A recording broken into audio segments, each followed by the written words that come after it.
A veces el horror no viene de un lugar lejano, ni de un ente sobrenatural escondido en el bosque. A veces, el horror está en las paredes que te rodean, en el polvo de yeso que flota cada vez que un sonido extraño proviene del otro lado.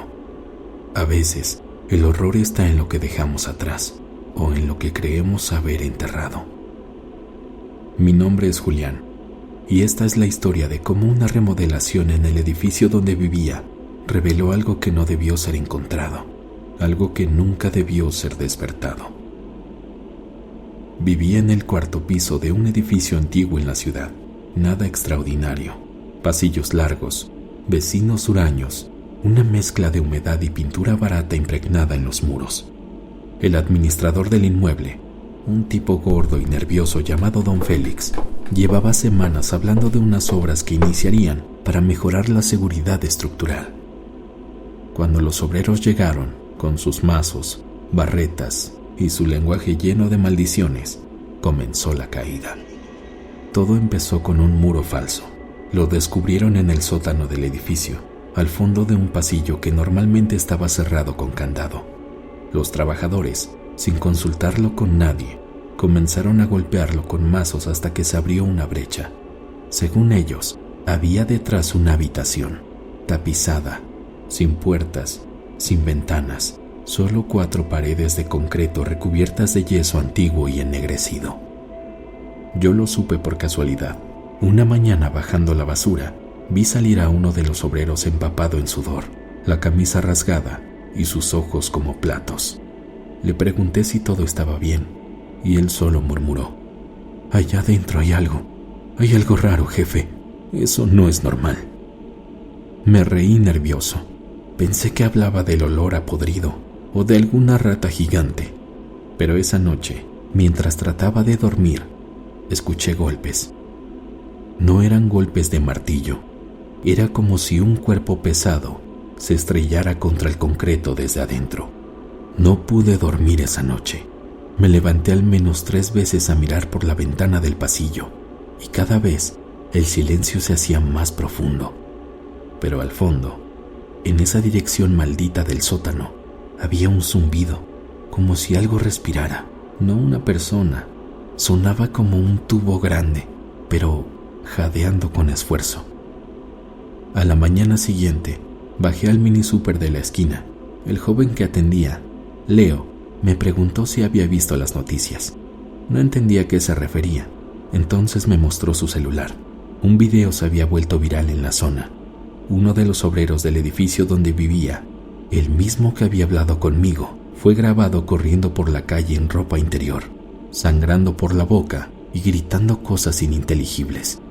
Lo habían encontrado a las 5 de la mañana, arañando la puerta de una iglesia. Ese día, Don Félix clausuró el sótano. Nadie podía entrar, ya ni él mismo bajaba, pero para entonces, algo ya se había liberado. Los primeros en notar los cambios fueron los vecinos del tercer piso. Escuchaban voces detrás de las paredes, risas infantiles, a pesar de que no había niños en el edificio. Luego empezaron los olores. En el segundo piso, reportaban hedor a carne podrida saliendo por las rejillas de ventilación. En el quinto piso, una señora mayor fue llevada al hospital por lo que parecía una especie de neumonía infecciosa, pero el médico indicó que no había virus ni bacterias, pero sus pulmones estaban llenos de polvo de yeso. Una madrugada, escuché un crujido extraño.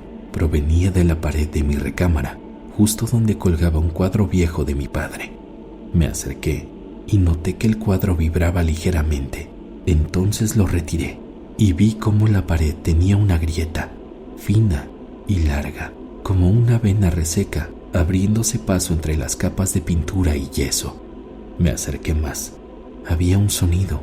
Era como una voz muy baja, murmurando algo desde dentro de la pared. Pegué el oído y escuché un llanto. A partir de ese día, no dormí más en mi cama. Me fui a la sala, pero el murmullo me seguía. Las paredes crujían, el piso temblaba levemente en las madrugadas, y lo peor vino cuando al despertar una mañana encontré una marca en mi muslo. Era como una mano, pero no humana. Los dedos eran largos, curvados, con más falanges en cada dedo, una especie de garra deformada. No me dolía, solo estaba marcada, como si una criatura invisible me hubiera tocado mientras dormía. Intenté ignorarlo, traté de convencerme de que todo tenía una explicación lógica, que era la presión, el insomnio y la paranoia me estaban jugando en contra, hasta que ocurrió lo de la señora Amelia. Ella vivía sola en el primer piso. Siempre había sido amable, aunque un poco excéntrica. Coleccionaba muñecas de porcelana que alineaba en su ventana. Un día dejaron de verse. Nadie pensó mucho en ello, pero luego un olor nauseabundo empezó a salir por las escaleras. Pensamos que era la cañería. Entonces don Félix llamó a unos técnicos. Cuando abrieron la puerta del departamento de la señora Amelia, la encontraron sentada en su sillón, muerta. Y lo más extraño, seca, completamente seca, como si le hubieran drenado todo el líquido del cuerpo a través de los poros. La piel se le había pegado a los huesos. Los ojos estaban abiertos, fijos hacia una esquina de la sala. Y en esa esquina, la pared se había bombado ligeramente, como si algo por dentro empujara hacia afuera. Uno de los técnicos tocó esa parte de la pared y dijo que estaba caliente y que palpitaba. También llegaron las autoridades, pero no hicieron nada. El médico forense se llevó el cuerpo. Diagnóstico preliminar: muerte natural por deshidratación severa. Deshidratación. Aquello no tenía sentido. Nadie podía aceptar la verdad, pero todos sabíamos que venía de ahí abajo, del muro abierto, de ese cuarto oculto. Empecé a investigar. No podía ignorar más lo que estaba pasando. Busqué planos antiguos del edificio, pero había muchos vacíos. Algunos años faltaban, y en el archivo municipal encontré un documento de 1964. Hacía mención a una clausura de emergencia en el sótano del inmueble.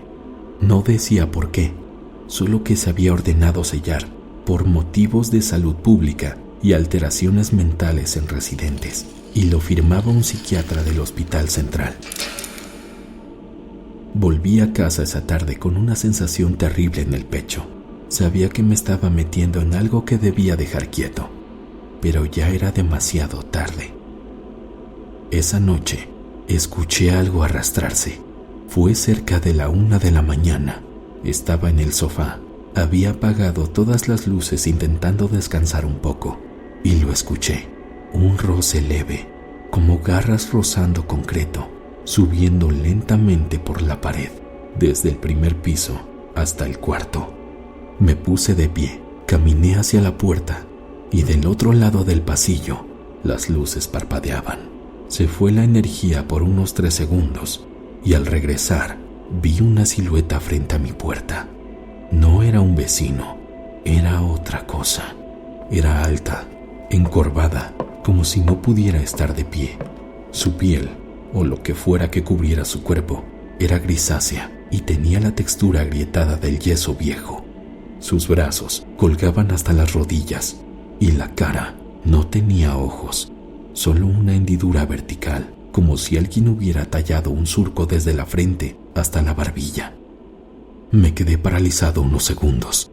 Retrocedí y cerré la puerta. Puse el seguro y escuché cómo las garras rasguñaban la madera. No intentó entrar, solo se quedó ahí, esperando. Perdí el conocimiento. Amanecí en el suelo de la sala. No recordaba haberme dormido.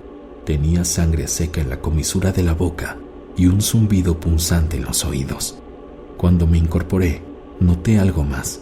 Había una línea roja trazada con precisión quirúrgica desde la base de mi cuello hasta el ombligo, justo al centro de mi cuerpo. Era como una incisión perfecta, pero cerrada, sin herida, sin sangre, como si alguien me hubiera abierto y vuelto a cerrar sin dejar más que una cicatriz fresca.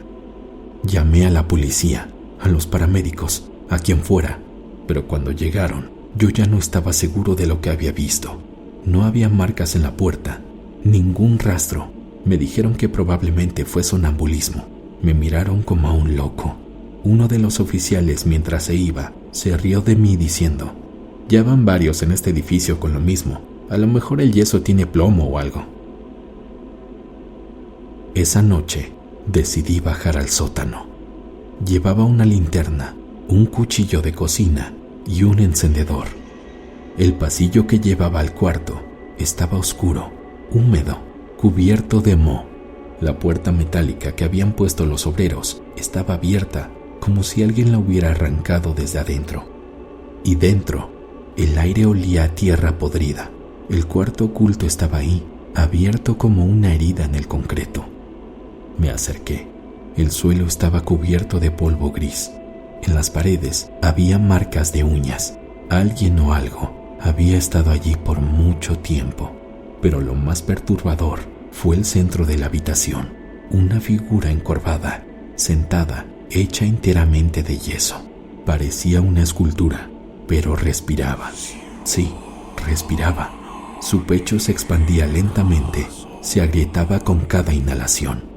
Tenía la misma forma que la criatura que vi en mi puerta, pero esta estaba incompleta, como si se estuviera formando todavía. Dio un espasmo, un brazo se quebró y del interior salió una sustancia oscura. No era sangre, sino algo más denso. Era como alquitrán, y de pronto giró la cabeza hacia mí. Me miró fijamente. Yo sentí mi piel arder. Salí del trance y corrí. Subí las escaleras de 4 en 4, tropezando, jadeando.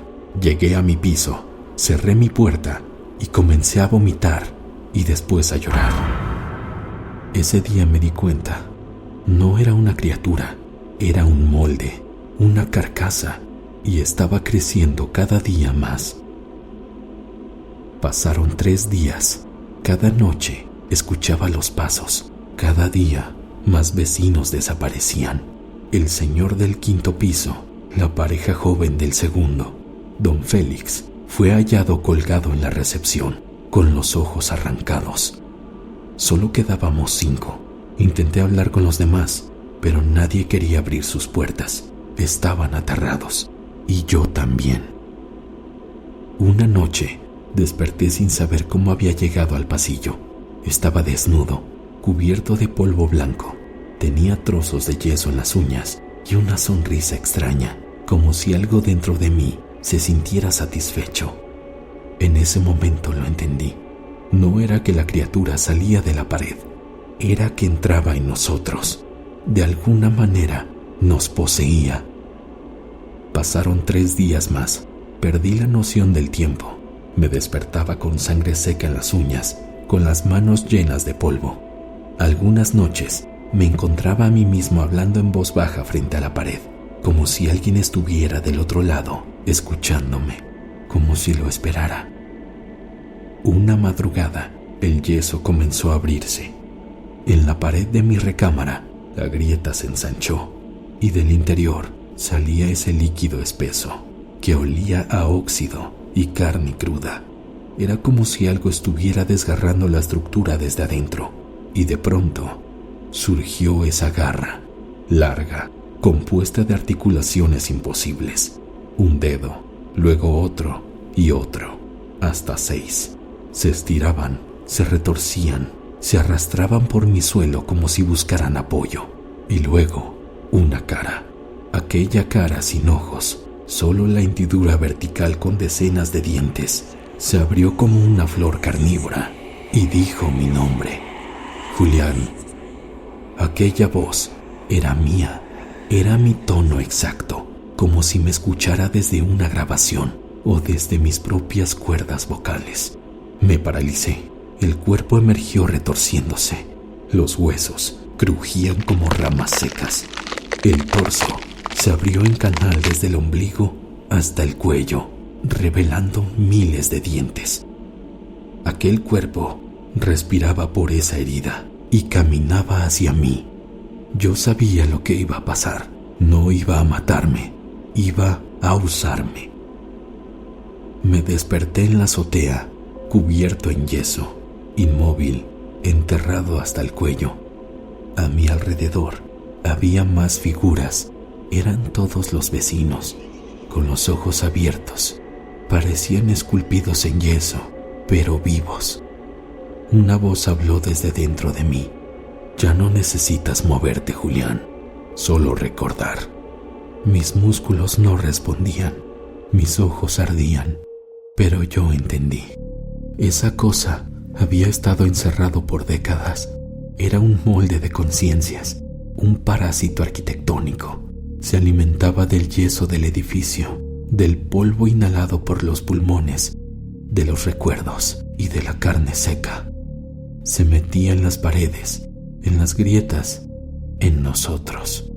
Nos moldeaba por dentro y cuando estábamos listos, salía.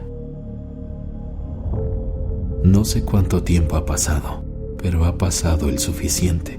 Ahora veo a través de las grietas, me muevo entre las paredes, habito los sueños de los nuevos inquilinos. Estoy en sus respiraciones, en el polvo que tragan, en las manchas que no pueden limpiar. Y tú, que estás escuchando esto, si alguna vez encuentras una grieta en tu pared, si escuchas un llanto detrás del concreto, si despiertas con yeso en las uñas, no fue un sueño, fui yo. Yo soy esa pared. Y ahora te estoy moldeando.